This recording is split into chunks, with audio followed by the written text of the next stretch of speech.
wahai penuntut, bahawa agama itu terdiri daripada dua bahagian. Yang pertama meninggalkan maksiat, yang keduanya mengerjakan taat. Kan? Jadi agama disebut, kita pokok perbincangan dalam kitab Bidayatul Hidayah ini ialah, pertama kita akan bincang bagaimana cara-cara meninggalkan maksiat, dan yang keduanya bagaimana nak mengerjakan taat. Dan di dalam mengerjakan taat ini, di dalam meninggal maksiat ini, Imam Ghazali sebut manusia ni dia buat dosa, sebahagian besar dosa yang dia buat berpunca daripada 7 anggota badan dia. Dan Imam Ghazali pesan, dia kata daripada 7 anggota ni, manusia dia akan masuk neraka Allah Subhanahu Wa Taala. 7 pintu neraka Allah ni, dia akan pilih salah satu daripada salah satu anggota daripada 7 anggota badan dia. Maksud dia macam mana tuan-tuan? Kita ada 7 anggota badan. Ustaz Nizam Noh, Tok Imam Masjid Guak, Masjid Batu 17 tu bersama dengan kita pagi ni. Tok Guru besar lah kan, Ustaz Kak Fizah dan sebagainya. Kan? Jadi 7 satu daripada 7 pintu. Jadi semalam kita dah bincang tentang menjaga mata, kita dah bincang tentang menjaga telinga, dan kita telah bincang tentang menjaga lidah. Pagi ni kita akan sambung perbincangan kita bagaimana disebut Imam Ghazali 8 dosa-dosa yang disebabkan oleh lidah. 8 dosa-dosa yang disebabkan oleh lidah. Lidah kita ni tuan-tuan. Yang pertama, oleh kerana itu jagalah lidahmu daripada 8 perkara. Yang pertama, bohong. Dosa lidah yang pertama dibawa oleh Imam Ghazali rahimahumullah ialah dosa berkaitan dengan bohong, cakap bohong. Orang Kedah kata bohong. Kan? Pagi ni kita nak tengok sikit bohong. Kan? Bohong ni kalau kita kata tuan-tuan pun tahulah, kalau Cikgu Raja Samihat. Baik bab berkaitan dengan bohong ni, kalau cikgu kena bohong, budak-budak tak buat dia sekolah. Kan? Kalau dia tu orang kata apa, dia pejabat zakat, dia kena bohong, orang main minta bantuan. Kan? Kalau dia tu bohong, kita ni bohong ni banyak peringkat lah. Ada anak kita pun kadang-kadang orang kata budak-budak kecil pun dia bohong sebab dia takut ke ayah dia bohong. Kan? Cara budak sekolah dia bohong, cara budak sekolah. Dan saya pun tahu, kita kata kita pun ada pengalaman, tuan-tuan pun ada pengalaman. Ni dalam musim PKP. Nak keluar pergi ke kedai, jumpa dengan polis-polis tanya. Kita pun hati tanya, dia kata kalau cakap betul lagi takut tak lepas, dia pun bohong. Bohong lepas. Kan? Dia kata cakap konar lah, orang kata cakap konar. Kan? Bila kita sebut tentang bohong ini, maka janganlah engkau berbohong sama ada bersungguh-sungguh atau bergurau. Dia kata di sini, Imam Ghazali sebut, dia kata kalaulah bab bohong ni, Datuk Azura daripada Putrajaya, Abang Syarul kita daripada Changlun, dia sebut, dia kata kalaulah bila sebut tentang bohong, janganlah kita ni bohong sungguh-sungguh. Ada orang ni tuan-tuan, memang dia bohong, dan memang orang kenal dia ni taik pembohong. Dia cakap pun orang tak percaya, tengok-tengok muka dia, kata dia ni bohong. Kan? Ada. Orang tahu dah dia ni taik pembohong. Yang keduanya, dia ni bohong ni sebab dia nak melawak. Dia duduk saja tuan-tuan. Dalam musim PKP ni, ada kawan-kawan kita yang nak buat melawak, duduk main bohong. Dia ada satu akta, orang Kuala Nerang, saudara Luqman kita kata Abu Amir. Orang Kuala Nerang kita bahong. Jangan duduk bahong ni. Ya kan? Dah ni dia macam-macam lah, muhung, bahong. Kan? Ada orang nak kata silat tipu dan sebagainya. Kan? Jadi bila duduk dalam PKP ni, tak tahu nak buat kerja apa, dia keluar main, dia bohong dalam. Dia bohong walaupun taklah dalam secara cakap, tapi dia gunakan WhatsApp dan sebagainya, kena cas di bawah atau berita palsu. Tak pasal-pasal duduk dalam. Tak pasal-pasal masuk dalam. Dia sama ada dia bohong betul ataupun dia nak melawak. Saya teringatlah tuan-tuan bila sebut bohong, cara bergurau, lawak ni, kita ingat kisah dulu duk dengar cikgu ajak masa tadika. Kisah seorang pengembala kambing dengan penduduk kampung. Saya rasa tuan-tuan pun tahu, tapi saya ceritalah. Walaupun cerita ni cerita budak-budak, kan, cerita ni pun tak tahu betul ke tak. Abang Rani kita daripada Petronas Fertilizer Gurun, kan, satu hari seorang pengembala kambing ni, dia pergi minta kerja dekat tuan dia. Bila minta kerja satu ni lah, satu orang kaya yang mana dia ada banyak kambing. Jadi bila dia minta kerja, dia dapatlah kerja untuk mengembala kambing. Jadi dia minta kerja mengembala kambing ni, tuan dia kata kawasan ni kawasan ada banyak serigala. Dia kata kalau hang keluar pergi kawasan tu, bila hang keluar, hang nak jamu kambing hang makan rumput. Terima kasih Puan Parihah daripada Yapim turut bersama dengan kita pagi ni. Dia kata kalau hang pergi, hang tengok depa kalau hang dengar nampak ada serigala, hang menjerit, minta tolong penduduk kampung mai. Dia pun tak apalah tuan-tuan. Waalaikumsalam Puan Farihah. Dia pun tak apalah, dia heretkan kan. Dia gembala kambing, dia bawa pergi. Banyak kambing ni tak dia heret tuan-tuan. Dia gembala pergi ke satu tempat. Duduk tengah-tengah cemuih man tuan-tuan. Waktu tu sini saya cerita cara zaman lah. Duduk cemuih main handphone. Duduk cemuih main WhatsApp, duduk cemuih main Facebook. Dia kata cemuih ya. Duduk belah kambing ni. Jalan tuan-tuan, keluar pagi, balik petang, keluar pagi, balik petang, tak buat kerja apa. Pengembala kambing ni bukanlah dia nak kata sambil dia nak belah kambing tu dia nak menjahit, dia nak dah dia tunggu lah. Sebab dia kena dia kerja ialah untuk tunggu. Macam kita lah guard kan, orang kerja guard, pengawal keselamatan. Dia tunggu je tuan-tuan. Tuan-tuan ingat semua orang boleh ke? Orang kalau dia cemui tak boleh. Sebab itulah sebahagian dia orang ni dia tak boleh kerja guard. Dia kerja guard dia lena. Masuk pejabat tarik lena, terutamanya malam cemui. Kan bila mana pencuri masuk, dia tengok guard lena, dia ikat-ikat, dia pencuri. Ya kan? Mahang pun kata bahong kan. Jadi bila dia duduk tengah cemui tu, dia pun demai satu akal dalam kepala otak dia ni. Dia kata, kalau lah aku cuba yang tuan aku habaq tadi, menjerit kata ada serigala, sonok juga dia. Dia pun menjerit, dia kata serigala, tolong. Orang kampung tuan-tuan bila dengar serigala mai, yalah dah kawasan tu kawasan yang memang orang tahu ada serigala. Pakak-pakak lari dia pun ni ambil, ada yang ambil pedang, ada yang ambil tombak, ada yang ambil alat-alat ni sebab serigala ni mungkin dia akan makan manusia. Lari-lari pergi tengok, semua orang kampung mai berimpun tengok-tengok, dia kata mana serigala? Dia kata aku melawak lah.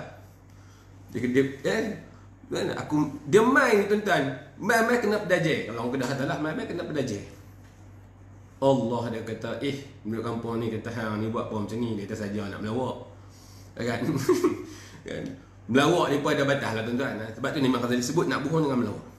Dia pun balik 2-3 hari lepas tu dia agak-agak dia tak buat dekat-dekat lah tuan-tuan. Dia nak bagi orang lupa. Agak-agak 2-3 hari sekali orang lupa kali. Dia menjerit lah tengah-tengah duduk jaga kambing dia. Dia fikir dia kata tak ada kerja apa ni, kata nak cuba melawak sekali. Dia menjerit pula, serigala. Penduduk kampung ni tuan-tuan, mungkin bukan orang yang sama, mungkin orang yang lain, lari pekat main tengok, dia kata mana serigala. Dia kata aku saja melawak jangan apa. Terkenal lagi. Jadi dalam kampung tu pun dia bincang, dia kata ada orang budak ni, dia main ni, dia ni tak tahu kepala dia 3 suku ke betul ke tak. Tuan-tuan, ada walaupun dalam cerita tu dia tak cerita lah macam tu, dia sembang kedai kopi, pergi kedai makan, dia kata budak tu tak guna betul, dia kata dia ni bohong kita. Dan benda tu tersebar dalam kalangan masyarakat kampung tu. Dapat tahu dah kalau orang menjerit serigala, kalau mai kawasan tu, Ustaz Furqan kata cerita legenda. Cerita ni tidak ada kena-mena dengan hidup dan mati. Saya cerita ni cerita budak-budak, saya kata cerita budak-budak. Kata apa buat iktibar pagi ni kalau nak cerita kisah-kisah ni sekadar untuk nak ambil ibrah ya. Kan lepas 2-3 ketika lepas tu orang kampung pun tahu dah dia kata dia ni kaki muhung. Orang tahu dah, dia kata kalau lah dengar dia menjerit serigala tu suara pi dia bohong. Pakak-pakak sepakat lah. Kemudian satu hari dia pun dia cemui lagi tuan-tuan, ialah orang ni dia tak boleh duduk kalau dia tak viral. Dia tak boleh duduk kalau dia tak bohong. Kan? Sebab bagi dia tu kepuasan. Dia tengok orang lain kena bohong tu dia seronok. Kan? Dia rasa puas sebab orang kena bohong dengan dia. Kali ketiga dia buat, dia menjerit. Tengok serigala mai betul. Bila serigala mai betul, dia pun menjerit. Serigala. Seorang pun orang kampung tak main tolong. Waktu tu tuan-tuan, waktu tu baru dia menyesal. Kita nak sebut di sana sebab itulah orang tua nak sebut pesan kepada kita, banyaklah orang tua sebut pada kita ni tentang pepatah-pepatah berkaitan dengan bohong ni. Salah satu dia yang popular, siakap senohong gelamak ikan duri. Berbohong lama-lama boleh jadi pencuri. Dia pesan kepada kita ni jangan bohong. Jangan duk bohong. Sebab bohong ni dia akan bawa pembohongan yang lain, dia akan bawa pembohongan yang lain, dan dia akan bawa kepada pembohongan yang lain. Dia akan bawa pembohongan yang lain. Kemudiannya, jangan engkau biasakan lidahmu berbohong ketika bergurau. Saya sebut tadilah, kan? Nanti engkau akan berbohong dengan cara bersungguh-sungguh. Dia kata jangan duk buat main. Bila sana sebut bab bohong ni, dia kata Imam Ghazali sebut jangan buat main, takut jadi biat. Ataupun takut kalau orang Kedah kata jadi biat. Kalau orang KL kata jadi habit. Jadi tabiat. Takut benda yang dia buat ni jadi habit. Masalah tuan-tuan. Sebab bila dah jadi habit, bila dah jadi tabiat, bila dah jadi biat, payah nak buang tuan-tuan. Bukan mudah lah kita nak buang. Bila mana benda tu dah jadi sebati dengan kita, keluar pada mulut pun cakap bohong. Dia bohong depan-depan orang ni boleh gelak. Dan orang pun tahu dah, daripada 10 dia cakap nak percaya 10. Selalunya orang kata pula, nak 10 dia cakap nak percaya 1 pun payah. Ni keluar 10 daripada mulut dia ni, nak percaya 10 pun payah. Itu berat. Nak percaya 10 daripada mulut dia ni pun berat. Tetapi di sana tentu ada jugalah pelepasan daripada syarak, antara bohong-bohong yang dibenarkan ataupun penipuan. Ada orang kata tu bukan bohong, helah. Yang pertama, penipuan di dalam peperangan. Al-harbu qid'ah. Kalau kita masuk perang, orang tanya mai buat serangan tinja, dia kata tentera hangpa ada berapa orang. Dia pun ceritalah kekuatan tentera kita ni mai tak ramai mana, 30 orang, 1000 orang je. Dia akan menyebabkan berlakunya perpecahan. Dia akan berlakunya orang kata apa, kekalahan di sana. Perang. Dalam perang dia boleh menipu sebab dia melibatkan strategi. Dia melibatkan strategi. Tetapi tuan-tuan, dalam perniagaan jangan. Dalam perniagaan jangan. Sebab hari ni kita tengoklah, kita pun tahu dalam dunia marketing hari ni orang menggunakan penipuan untuk jual produk. Tuan-tuan tengok dalam Shopee, produk tu punyalah clear, review punyalah cantik, mai tengok aib. Kan?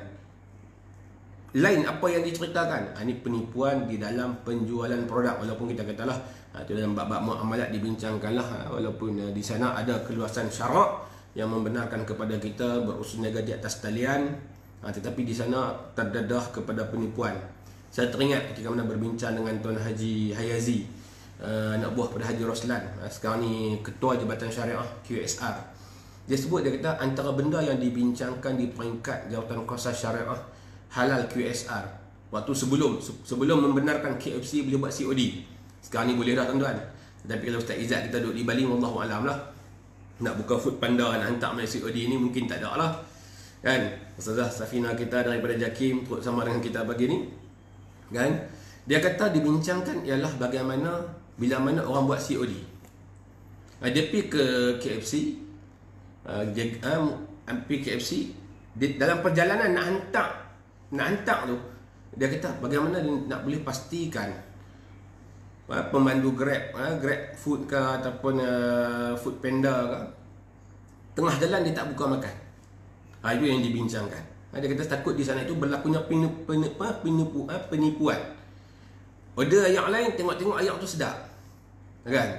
Dia order yang lain, tengok ayam tu sedap, sampai tengah jalan dia minum, dia kena api, dia pergi beli kat 7-Eleven, dia bubuh balik ayam lain, dia hantar mai. Setengah orang dia tengok tuan-tuan, kalau tengok pun tengok, tadi ada ayam Pepsi, tiba-tiba hantar mai Pepsi lain, ayam lain. Kita pun sebagai pengguna tuan-tuan, kalau online ni kita tak tengok sangat dah. Tak berapa orang dia akan telefon balik KFC, habaq, dia kata ni order ni set tadi rasa macam ayam chop lain, ni ayam chop lain. Ada tuan-tuan. Dia kata di sana mungkin terdedah kepada penipuan. Dan berbohong adalah di antara dosa yang besar, dosa besar yang terbesar. Antara dosa besar tuan-tuan, salah satu dia sebut sini adalah bohong. Bohong, dia sebut di sini adalah bohong. Saya sebut tadi, saya terlupa sebut. 3 jenis pembohongan yang dibenarkan. Yang pertama dalam peperangan, yang keduanya bohong pada bini. Bohong pada bini bukan boleh bohong semua tuan-tuan. Dalam satu keadaan untuk kita kata, contohlah bini kita kata, dia kata abang cantik tak? Kita pun kata kat bini kita, sayanglah paling cantik dalam dunia ni, kan? Duk puji bini lah paling cantik dalam dunia, bini lah paling cantik dalam dunia. Ini kerat ni, walaupun cakap tu tak betul pun, dalam hati dia kata ada orang lain cantik lagi ni cantik, tapi dia cakap tu, dia orang kata apa, untuk memberi kesukaan kepada isteri dia, kepada pasangan dia, untuk mengharmonikan rumah tangga, untuk membahagiakan rumah tangga, di sana dibenarkan oleh syarak. Yang ketiganya, untuk menghubungkan silaturahim. Dia pergi jumpa kawan A yang berkeliling kawan B, kawan ni dia cakap macam ni, dia cakap ni, tujuan dia untuk pelagar balik bagi jadi baik. Itu dibenarkan oleh syarak. Kemudiannya, selain dari itu, apabila engkau telah dikenali sebagai pembohong, maka hilanglah keadilanmu. Dia sebut di sini, bila mana orang dah kenal kita ni sebagai kaki bohong, maka di sana hilanglah keadilan kita, yang diterjemahkan oleh Ustaz Fahmi Zamzam sebagai harga diri. Kan? Dan hilanglah makna segala dari perkataanmu. Tuan-tuan, orang ni bila dia bohong, disebut oleh Imam Ghazali, dia hilang harga diri. Harga diri ni tuan-tuan, kita tak boleh nilai diri. Setiap manusia dia ada harga diri. Dia ada nilai diri dia. Dan nilai manusia di antara satu dengan satu yang lain ini, dia tak sama tuan-tuan. Contohlah kita nak sebut kepada kita berkaitan dengan seekor ni, nilai manusia dengan nilai seekor ayam. Kalau ayam tuan-tuan senang kita nak sebut. Kita pergi kita pergi market, contohnya saya lah duduk pergi beli ayam di kedai ayam Bismi di Jitra. Dan kita tengok hari ni nilai seekor ayam RM5.80 contoh. RM5.80. Kan? Bila kita beli ayam, kita ambil 2 ekor ayam, ayam A sekilo, ayam B sekilo. Bila kita tengok, kita kata timbang ayam A sekilo pun, bila kali 2, harga dia sama, ayam B pun sekilo, harga dia sama sikit. RM5.8 dengan RM5.8 contoh. Tetapi manusia ada tuan-tuan. Contoh kalau saya lah, berat saya kata 100 kilo contohlah. Kan? Berat Ustaz Izzat 100 kilo. Tapi nilai kami tak sama. Kan? Nilai kami tak sama. Dia tu imam, dia ni pensyarah, dia turun pergi bagi bantuan, mesin dan sebagainya ni. Masing-masing berbeza di antara satu sama lain. Sebab nilai manusia bukan ditentukan oleh wang ringgit. Tetapi nilai ayam ditentukan oleh berat dan dia boleh dinilai dengan wang ringgit. Tapi nilai manusia tidak. Nilai manusia tidak. Sebab itulah kita nak memastikan bagaimana janganlah kita menjatuhkan harga diri kita. Yang disebut di sini ialah bagaimana Imam Ghazali sebut, dan orang lain akan melihat engkau dengan pandangan yang rendah. Apabila engkau tahu sejauh mana jahatnya apabila engkau berbicara bohong, maka lihatlah kepada orang lain yang berbohong di hadapanmu, betapa engkau merasakan dirimu jijik daripadanya dan betapa hinanya orang pada itu. Tuan-tuan, kalau kita nak bohong, kalau kita nak tahu bohong tu buruk tak buruk, kita ni kalau orang bohong kita rasa apa? Sudah tentu kita rasa tak seronok dan kita rasa kecewa. Macam itulah juga orang rasa. Sebab itulah disebut oleh baginda Nabi SAW, bila kita nak buat sesuatu pada orang, peganglah dada kita, kita tanya pada diri kita. Kan? Mau tak benda tu kalau orang buat kepada kita? Dan padanya, begitulah hendaknya engkau melihat pada segala keaiban dirimu, kerana engkau tidak dapat mengetahui sejauh mana keaiban dirimu, kecuali bila engkau memerhatikan perbuatan yang sama dilakukan oleh orang lain terhadap dirimu. Maka apa yang engkau pandang buruk terhadap orang lain, begitulah juga sebaliknya. Oleh itu, janganlah engkau suka membuat perkara yang menyebabkan kebencian orang lain terhadap dirimu. Tuan-tuan, disebut oleh penulis di sini ialah Imam Ghazali kata, kita nak buat satu-satu benda, kita cuma pegang dada kita, tanya dada kita, orang lain suka benda ni, kalau orang buat pada kita suka tak? Ini satu pesanan jugalah buat diri saya. Kadang-kadang kita balik, kita buat satu benda, kita termenung, fikir panjang, kita pertimbang. Sebab itulah bila mana berlakunya viral dalam kehidupan, viral semalam isu Pak Ak, semalam kuliah semalam pun menyentuh tentang isu Pak Ak. Terima kasih kepada sahabat-sahabat yang share, sampai 400 share. Kan? Di sana pun bila kita turun tuan-tuan, bila kita buat, kita turun tengok turun macam di kisah Pak Ak ni, kan? Di sana pun ada banyak penipuan yang berlaku. Terima kasih Dr. Dr. Ibrahim kita tumpan dengan kuliah ya Dr. InsyaAllah. InsyaAllah tuan-tuan, Dr. Ibrahim mengurusi Persatuan Sejarah Malaysia Cawangan Kedah. Dan insyaAllah bermulaan hari Jumaat ni kita akan bual bicara sejarah. Nak cerita baliklah kisah-kisah sejarah. Ada kisah sejarah orang cerita, kisah bohong. Tetapi Dr. Ibrahim ni pakar sejarah. Dia tulis sejarah-sejarah Kedah, buku-buku, beberapa buku yang dia terbit. Pakar kepada mata wang, pakar mata wang emas. Dia pengurusi emas dinar Malaysia. Dalam Malaysia ni kalau orang sebut kata pakar duit emas ni, Dr. Ibrahim lah. InsyaAllah hari Jumaat ni kita akan mula bual bicara untuk kita kongsilah. Kita tak maulah sejarah Kedah ni cerita cara bohong. Kita boleh cerita, kita boleh tengok, kita boleh dengar daripada orang-orang lama kita, insya-Allah. Jadi tuan-tuan, bila kita sebut tentang manusia ni, dia akan cari jalan.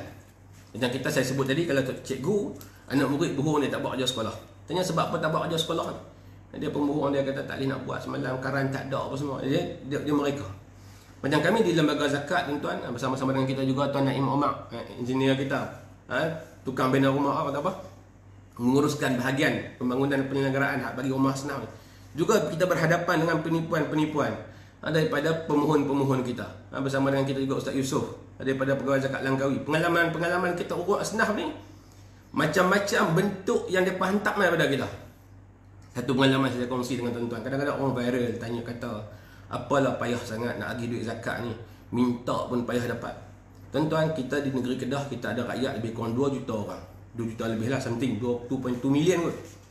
Lebih kurang kita 80% lebih adalah Muslim. Dan di sana ni ada pelbagai ragam manusia. Dan pelbagai ragam manusia ni kita duduk di zakat, kita nampak. Contoh, ada satu kes permohonan bantuan IPT. Tuan-tuan, dia nak hantar borang permohonan ni, dia hantar di Al-Ustaz, dia hantar di Kulim, dia hantar di daerah-daerah lain dengan dia edit dia punya IC. Kalaulah kita punya sistem tak kuat dulu, sebelum tu sistem kita kurang lagi, sebelum kita memperkasakan sistem ni, kita pun cek, dia main nama IC berbeza sebab kita trace melalui IC, dia edit nombor IC. Jadi bila tengok-tengok tuan-tuan, penama yang sama dapat 2-3 tempat yang berbeza. Ini yang dikatakan kecanggihan penipuan pada zaman ni. Penipuan, orang tu membohong. Orang tu bohong dia sebab dia nak dapat sekian lah. Begitu juga dengan kita pengalaman ni lah. Manusia ni dia sanggup buat untuk apa? Kerana dia nak mendapatkan manfaat untuk diri dia. Untuk diri dia. Sebab itulah kita sebut di sini, Imam Ghazali sebut, antara salah satu dosa yang dilakukan oleh manusia ialah daripada mulut kita, iaitu dengan bila kita bercakap bohong. Kadang-kadang duduk bersama-sama dengan kawan-kawan, dia mereka tambah. Duduk dia kata kawan ni macam ni, disebut dalam kitab, saya rujuk dua, satu kitab Bidayatul Hidayah, yang keduanya juga ke karangan Muhammad Al-Ghazali, Akhlak Seorang Muslim. Dia kata ada dalam ketika mana tadi sempat untuk menyelak, dia sebut, dia kata bila duduk satu tempat tengah berbicara, dia kata dalam 10 orang tu akan ada seorang yang mana dia akan berfikir untuk dia bohong untuk bagi orang lain gelak. Dan bila dia tipu orang lain gelak, dia akan tambah, dan penafsiran tu dia akan penafsiran daripada luar konteks. Ini dilarang oleh syarak. Tu imam kita Ustaz Rahimi daripada Ceras, turut bersama dengan kita pada pagi ni. Sebab itulah tuan-tuan, bila kita sebut ada salah satu yang kita tahu perkara ini bermakna di sana menjadi kewajipan bagi kita untuk kita hindari. Walaupun kita tahu masing-masing tak lepas daripada kesilapan, masing-masing tidak lepas daripada kesalahan. Di sana kesilapan, kesalahan termasuk diri saya sendirilah. Kita pun tahu kita pun tahu Ustaz Zarifi kita daripada Putrajaya, kita pun tahu. Sebab itulah kita ni Allah kurniakan akal. Keistimewaan yang paling besar antara yang Allah kurniakan pada kita, pertama akal. Jadi disebut oleh Muhammad Al-Ghazali, yang keduanya keistimewaan yang paling besar yang Allah kurniakan kepada manusia ialah mulut.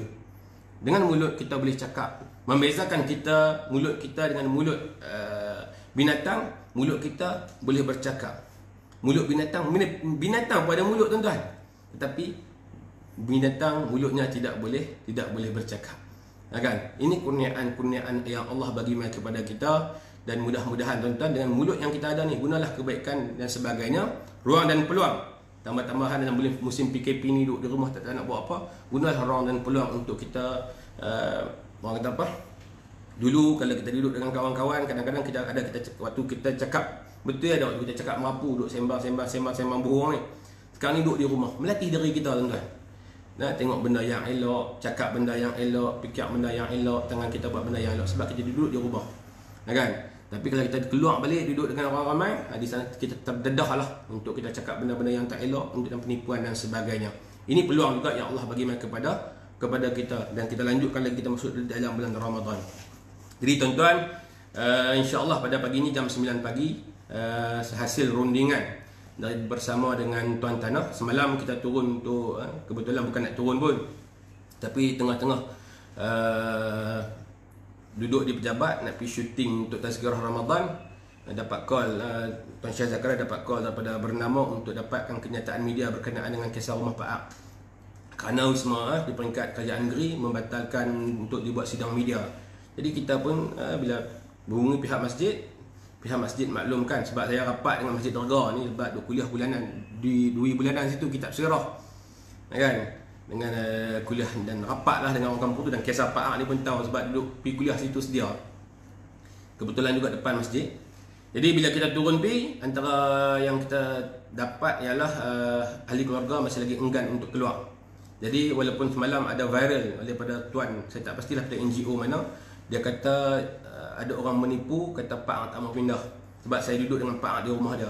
Tuan-tuan, Pak Ak memanglah seorang, tapi anak-anak Pak Ak tu ramai. Ada kata 10, ada kata 11. Saya wallahu alam, kita pun tak dapat, kita tanya anak dia kemarin pun, berapa orang semua ni? Dia kata tak tahu.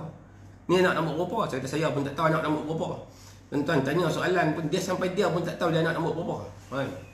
Jadi bila kita pergi, dah tak mau keluar juga, penduduk kampung pun kena macam-macam lah, kemudian dipanggil cawangan khas untuk turun.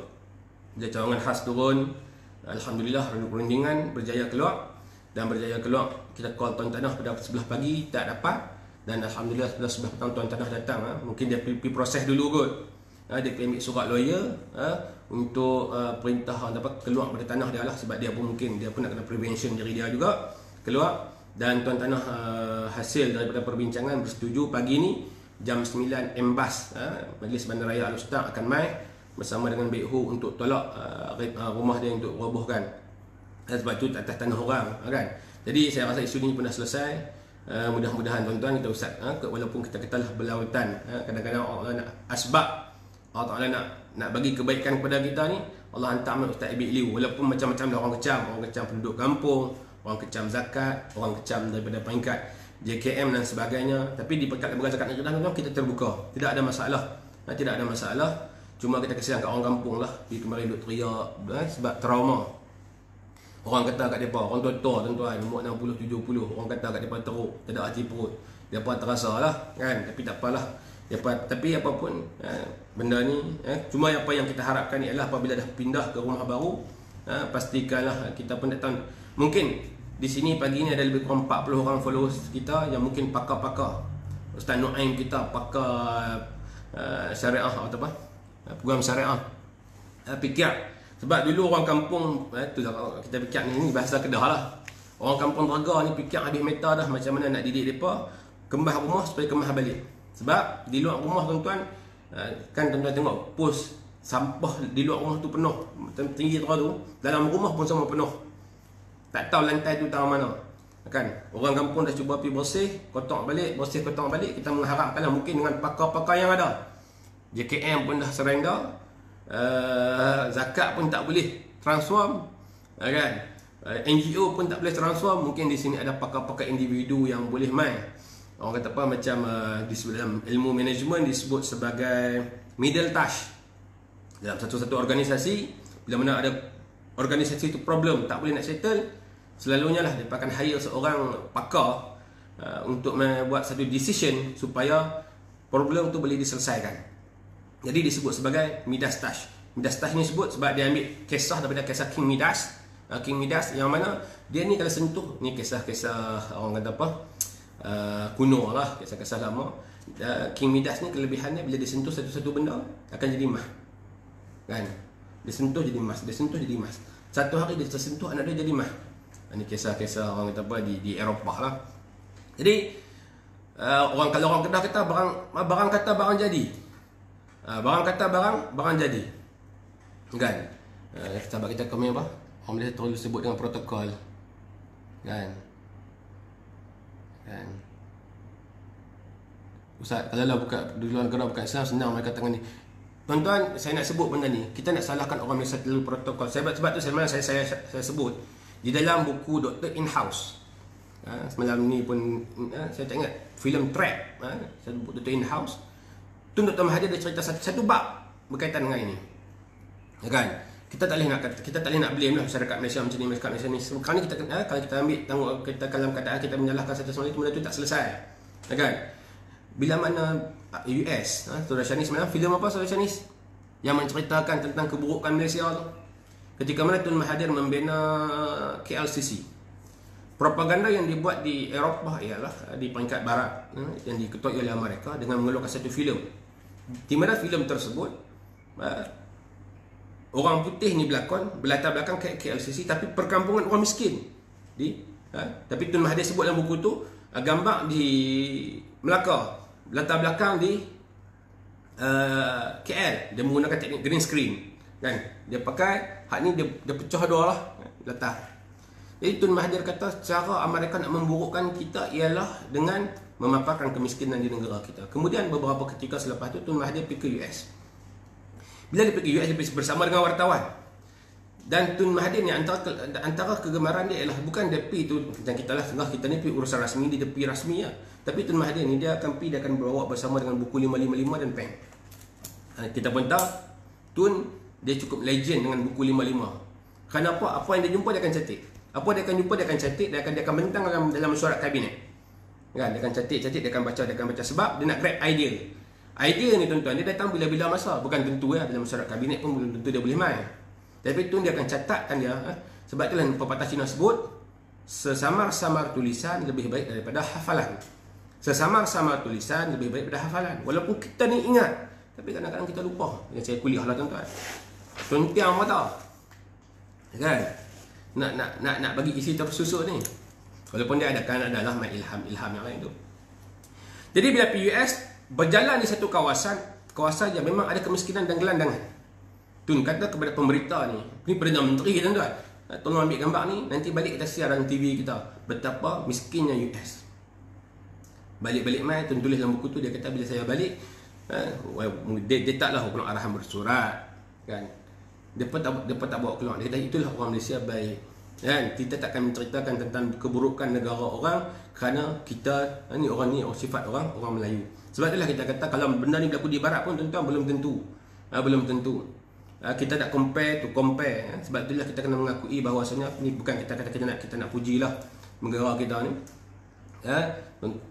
Malaysia antara negara, kalau kita nak sebut, antara pengurusan dia dari sudut governance dia boleh dikatakan antara yang terbaik di dunia lah. Walaupun kita macam-macam persepsi lah, teruk dan sebagainya, tapi tu compare dengan negara-negara lain. Kerana apa?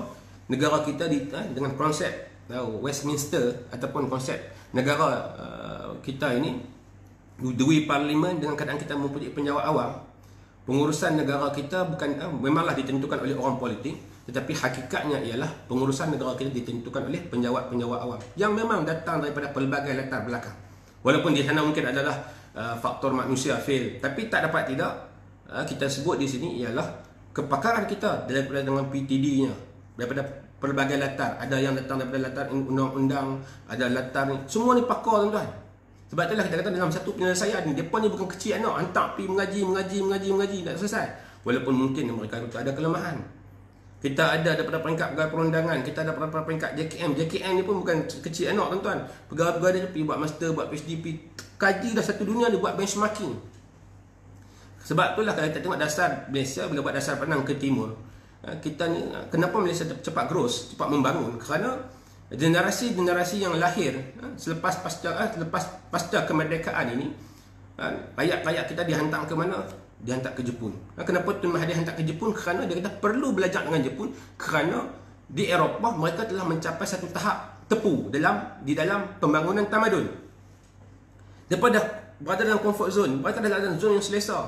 Bila zon selesa ni tuan-tuan, hari ni tengoklah apa yang berlaku. Bila mana terlalu selesa dengan kekuatan mereka, sebab orang boleh buat comparison. Eropah yang mengatakan mereka merupakan negara yang terbaik kesihatan di dunia, tapi kalah dengan Malaysia yang dikatakan sebagai negara yang membangun. Kan, kita bukan negara maju tuan-tuan. Kita negara membangun. Tetapi di sana kejayaan kita kerana apa? Bila orang ni dia tak berasa diri dia besar, dia pergi belajar dengan Jepun. Kerana di sana dia kata di sana budaya Jepun lebih hampir sama dengan Malaysia. Antara pengiktirafan yang terbesar yang kita dapat daripada Jepun ialah ketika mana berlakunya revolusi industri dalam negara kita kita buka kilang elektronik. Dan yang lebih menarik tuan-tuan, kerja kilang elektronik ni bukan pakar-pakar ngaji ni. Kita nak abang ni. Jelah, saya duduk di Kedah. Orang Kedah ni ada yang duduk di Mergong, ada yang duduk daripada Changlun, pergi kerja di Sungai Petani. Orang Kelantan turun main dengan pergi kerja di Penang, buat chip. Hak dia buat chip tu tuan-tuan, bukan keluar universiti pun. Kan bukan keluar universiti pun.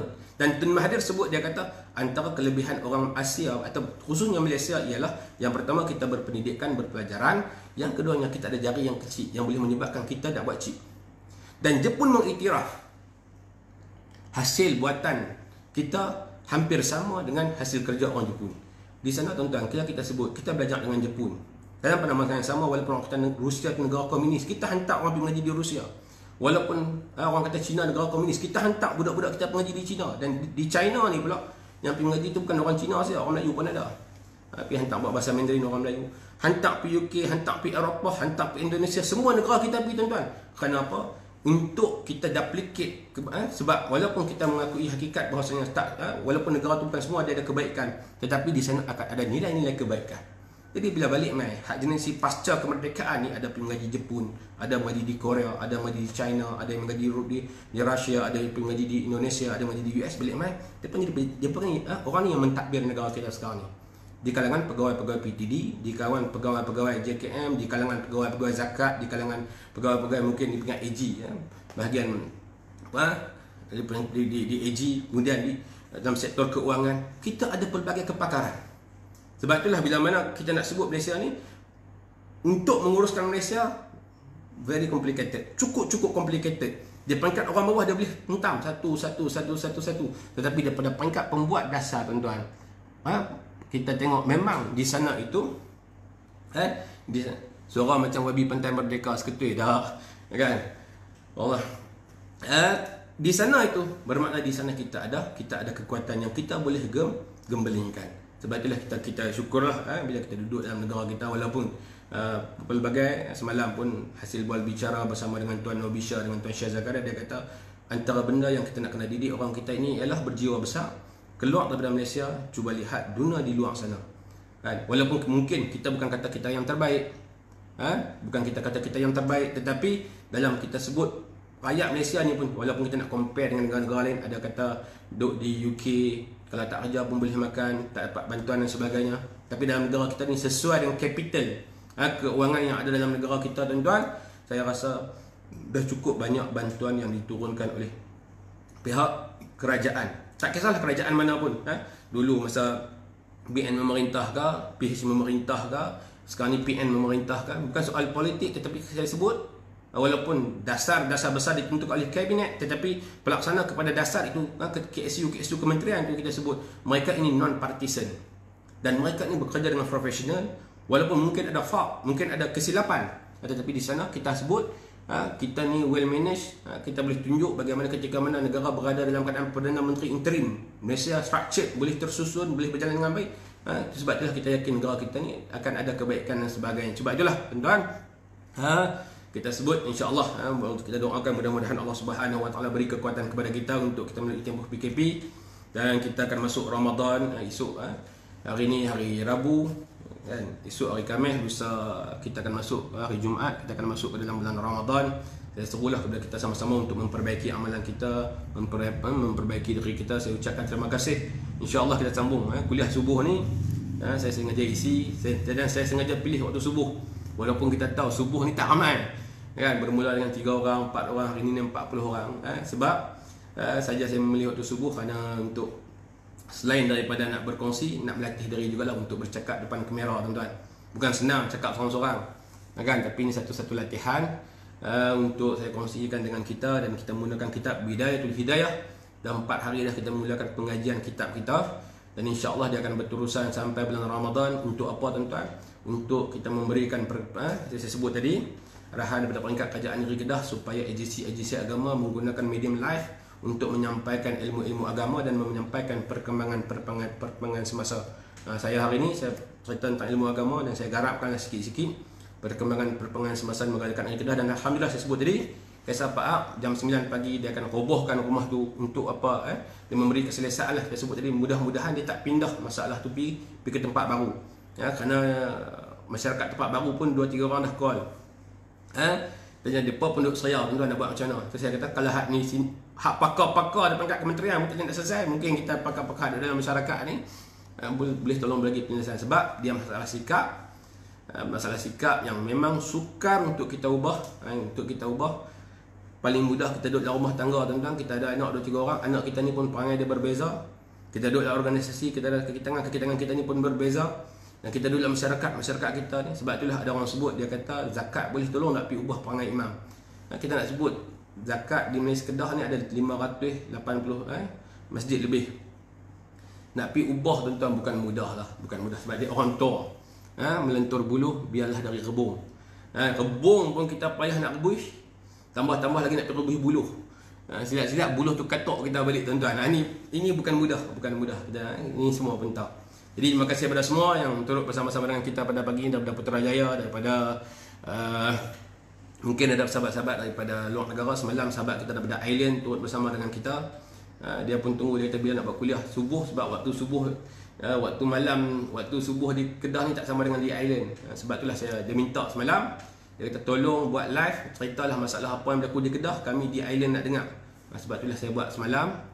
Dia dapatlah penjelasan berkaitan dengan masalah-masalah yang berlaku ni, insya-Allah. Dan hari ni pun berlaku lagi satu kes viral di belakang Yawata. Semalam pun dah kontak dengan Tuan Imam. Tuan Imam sebut, Ustaz, dia ni saya nak cerita pada tuan-tuan lah, mungkin detail tak detail ni saya kongsi dulu. Maklumat awal yang dapat kes viral, suami isteri, sahabat kita daripada LZS tu bersama pagi ni. Sepasang suami isteri yang mana mereka ni dari sudut akal dia, orang kata apa, kurang lah. Mana kata tak macam kita lah. Daripada 100 fungsi akal tu, dia bukan full frame lah. Dia hanya pergi dekat 80. Mana kata tak berapa nak senta. Suami isteri. Dan mereka hidup tanpa ada dokumen pernikahan. Jabatan Agama pun 2-3 kali turun. Bila Jabatan Agama turun, hilang laki dia. Bila Jabatan Agama turun, hilang. Tak dapat maklumat. Ada beberapa orang anak, saya tak ingat 2 orang ke 3 orang anak. Dan laki dia ni, Tuan Imam sebut, dia kata kalau lah Ustaz dalam hidup dia kata, kalau pergi main Masjid Tanjung Pauh ni petang-petang waktu maghrib tu, hak yang rambut dia tu macam rambut eliket. Dia ni nampak macam lusuh gila ke teruk gila ni kan. Rambut dia macam rambut eliket, dan dia tanggung besi-besi buruk. Dan dia kata depa ni dapat bantuan JKM, zakat dapat bantuan food bank makanan. Tapi masalah nak repair rumah ni, sebab rumah tu rumah sewa yang pertama. Dan rumah sewa tu pula, sebab apa dia boleh sewa? Sebab tuan dia masuk penjara. Ni kisah panjang tuan. Dia drama ni. Dia bukan kata drama TV7 ni, dah panjang. Tuan rumah ni duduk dalam penjara. Jadi bila tuan rumah, mungkin kalau tuan rumah keluar penjara, sebab depa ni juga hidup berpindah randah macam nomad lah.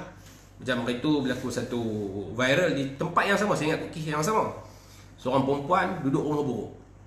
Viral satu Kedah kata zakat tak tolong. Kita pun cek. Perempuan ni tuan-tuan, kita tak mau tuduh lah, tapi ni maklumat daripada masjid. Dia ni pindah randah. Saat balik Ustaz, saat main jitera, taman rumah kosong dia pergi. Dan dalam pada masa yang sama, dia melakukan aktiviti yang tak sihat lah. Mana kata di sana lebih kurang ada pelacuran. Dan pelacuran ni pun tuan-tuan, pelacuran ni dia ada banyak kelas lah. Kelas pertama ni orang kata apa, kelasan bawah ni dia ada kategori dia. Setakat pelanggan RM5, RM10, sebab yang langgan tu di kalangan penagih dadah. Kita pun tengok pelik macam satu tempat kita pergi. Tengok ni rumah ni tuan-tuan, tak macam rumah. Tak macam rumah sebab apa? Sampah penuh. Boleh kata ni sampah ni. Masyarakat pun kata sebab apa ni? Dia kata ni cerita backdoor lah, cerita belakang. Peringkat semua telefon, dia kata salah satu perkara yang berlaku adalah aktiviti pelacuran. Saya pun tanyalah kepada dia, takkan melacur tempat ni? Sebab kita duduk bayang, kalau buat pelacuran ni mungkin dia pergi hotel-hotel bajet. Kan? Ataupun pergi, dia kata pelacuran penagih dadah ni, bila dia kena dadah, bila dia kena gam, dia dah high end, dia tak kisah tang mana pun. Tang mana pun, rumah tu buka tuan-tuan, ramai duk ada ni. Dia pun tak kisahlah macam mana pun. Kan ni kata pelacuran. Jadi tak mahal tu RM5, RM10. Kan? Ini yang berlaku jugalah di Tanjung Pauh. Jadi bila viral, perempuan ni pun lari pergi tempat lain, dah tak ada isu. Saya ingat isu tu semalam. Tapi isu ni isu lain. Isu suami isteri yang hidup tanpa ada satu dokumen perangai yang sah. Bila mana Jabatan Agama turun hilang, dan daripada peringkat masjid pun kata kita takkan kita nak guna duit zakat pergi repair rumah tu. Dia sewa dengan harta orang, kita mengharapkan bantuan pada masyarakat setempat lah kot. Orang kampung pun tak berani tuan sebab cengeng. Pi ada orang tak cukup meter tuan-tuan. Silat-silat cakap dan angkat parang ligan. Hak duk Kuala Lumpur dia tak tahu tuan-tuan. Hak duk Kuala Lumpur dia cakap ni, dia kata apa orang kampung buta hati perut tak pergi tolong. Hak duk setempat ni tuan-tuan, nak lalu depan rumah pun takut. So sembang kemahal. Kita naik kereta dia ligan kita, dia pakai cermin, pecah cermin. Orang tak senta ni tuan-tuan. Kalau tambah-tambah kalau kita duduk dalam kampung. Kan? Malam-malam dia ambil batu main tengalung cermin rumah kita pun cukup lah. Pecah cermin, kita nak boleh buat apa? Ini kerisauan yang ada. Walaupun orang telah pilih buat seorang macam ustaz cakap lembut-lembut. Semalam pada orang marah saya lagi daripada Melaka. Dia kata apa ni?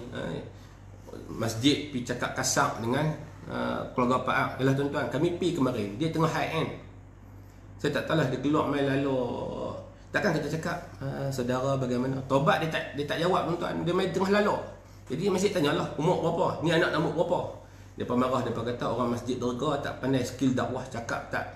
Tuan-tuan nak cakap pun kena tengok bahasa lah. Kalau kawan tu mungkin buruk kena dadah. Kita duk pergi cakap budi bahasa dengan sekali dengan kita, dia kepak kepala tuan-tuan. Ini antara kisah-kisah yang dia sebut, dia kata tolong siarkan video penuh. Sengaja saya tak bubur penuh.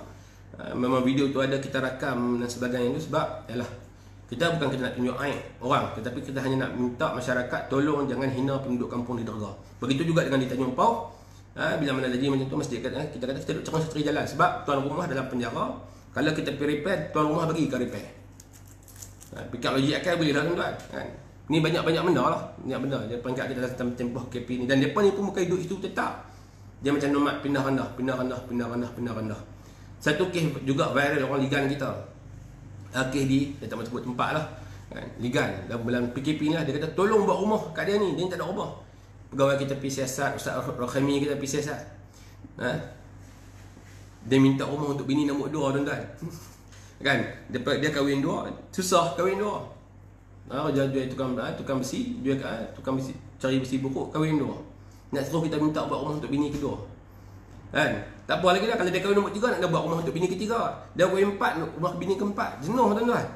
Sebab itulah kita kata bukan mudah lah nak terus kita nak pergi buat rumah bini pertama, bini kedua. Senang demand.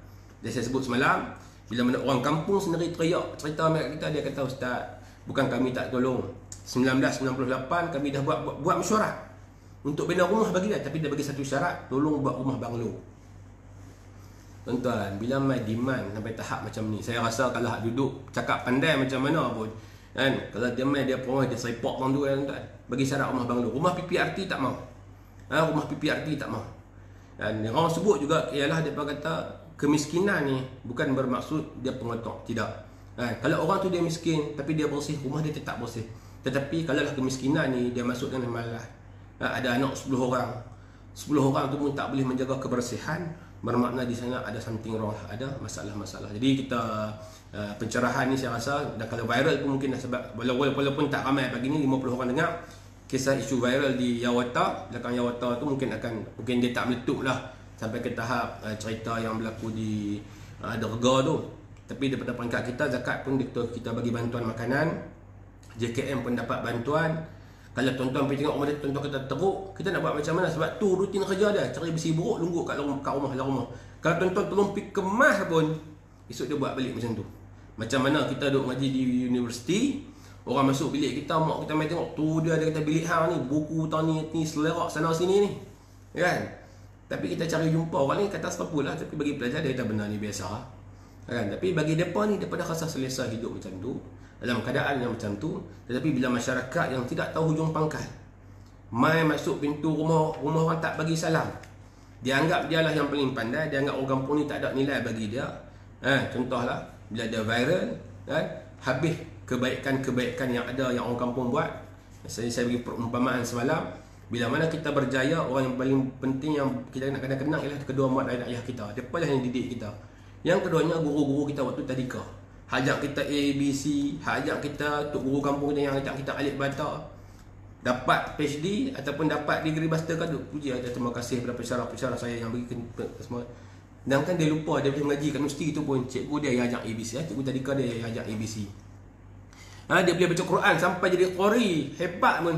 Dia lupa kata hak cikgu kampung tu lah yang ajak dia alif bata yang dia boleh mengenal huruf. Begitu juga dengan umpamanya orang kampung warga ataupun orang masyarakat tempat dia atau mereka dah bagi bantuan, mereka dah tengok kan. Sebab dalam kalangan masyarakat kampung ni kalau ada 100 buah rumah, takkan semua buta hati perut. Kan? Kan semua buta hati perut. Semuanya ada kisah-kisah di sebalik. Dan solusi penyelesaian yang dicadangkan tu pun mungkin kita kata, awak tak buat macam ni. Semua solusi tu dah dibentangkan tuan-tuan. Kan?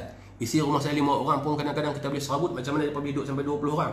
20 orang kat ke 30 orang tuan. 30 orang, rumah sempit, hanya ada satu ruang tamu, satu tempat kecil. Sampah penuh tinggi tu, penuh lah rumah. Kan? Kita pun tak tahu. Macam pergi kemarin tu pun dia tengok ambil baju, hak duduk atas lantai, ambil boleh ambil keluar. Kan? Di luar tu saya terkejut lah sebab di luar rumah ni penuh ni dengan baju-baju buruk ni. Dia kata itulah barang-barang bantuan orang bagi terlalu banyak. Dia guna-guna buang. Beg hak elok ni, saya tengok beg ni kalau dapat kat aku memang cantik . Kita pun beg buruk pun dia simpan elok tuan. Tak depan tu bakar lah. Sebab dah terlalu banyak. Barang-barang hak yang dia tak boleh jual, dia buat macam tu. Tapi kalau barang-barang hak boleh jual macam beras, dapat pagi, petang pergi jual. Dapat ni dia pergi jual. Tapi masyarakat dia akan tuduh kita lah tak pandai untuk dididik mereka, tarbiyah mereka, tak mendekati mereka. Kita pun rujuk jugalah tuan-tuan. Selalunya orang yang jadi macam ni orang cakap pandai. Orang kampung nak bagi nasihat pun tak boleh. Sebab dia cakap pandai. Dia orang istilah dia kepala tahu, dia tahu semua. Itu yang menyebabkan berlakunya masalah-masalah sedemikian rupa. Sebab itulah kita sebut dalam kalangan yang apa yang viral hari ini, mungkin satu masa dia nak masuk Ramadan akan viral lagi. Di sana ada kekangan-kekangan di pangkat agensi untuk kita selesaikan insya-Allah. Bismillahirrahmanirrahim. Alhamdulillahirabbil alamin wassalatu wassalamu ala asyrafil anbiya'i wal mursalin wa ala alihi washabihi ajma'in.